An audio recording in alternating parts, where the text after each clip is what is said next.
ជីបជាគ្រូតស៊ូបងរៀនប្រត់ប្រដៅព្រៀនកូនចៅប្រុងស្រីរួងថាចំណេញពិតវិសេងក្រៃប្រសើរឡើងអ្វីនៃទ្រព្យទាំងឡាយអាណិតស្រឡាញ់ពោពេញដួងចិត្តប្រោះប្រនៃពិតដូចឪពុកម្ដា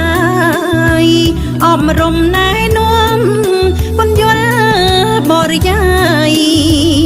កតែងទាំងឡាយឲ្យដល់ក្រុមគ្នានាមជាមេតាបៃតាទីពីរប្រឹងប្រែងសំពីទោះក្តៅរងាឲ្យតែសឹងចេញដំរែងវិញជានេះហើយគឺជាបំណងប្រាថ្នាឃើញសឹងខ្ពងខ្ពស់យកគ្រូត្រេកអរជាពលរដ្ឋល្អនៅក្នុងរដ្ឋថាដឹងទុកធូររាំងចេះយកអាសាដឹងគុណទេវតាសពសាធុងជន់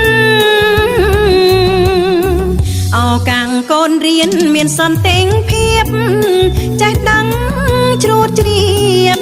កុំធ្វេសភ្លេចគុណសំដេចតែចោតស៊ូរែកគុណធំក្រៃអាំងណាន់ព្រាពុំបានឡើយ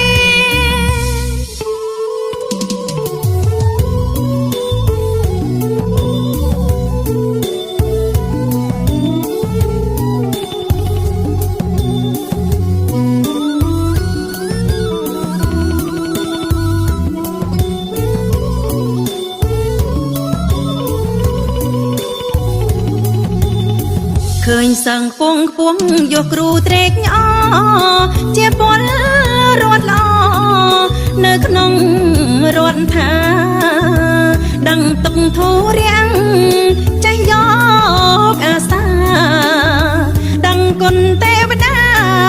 សពសាធុងជន់អកាំងកូនរៀនមានសន្តិភាពចេះដឹងជ្រួតជ្រាបកុំធ្វេសភ្លេចគុណសំដេចតែចោតស៊ូរែកគុណធំក្រៃអាំងណាន់ព្រា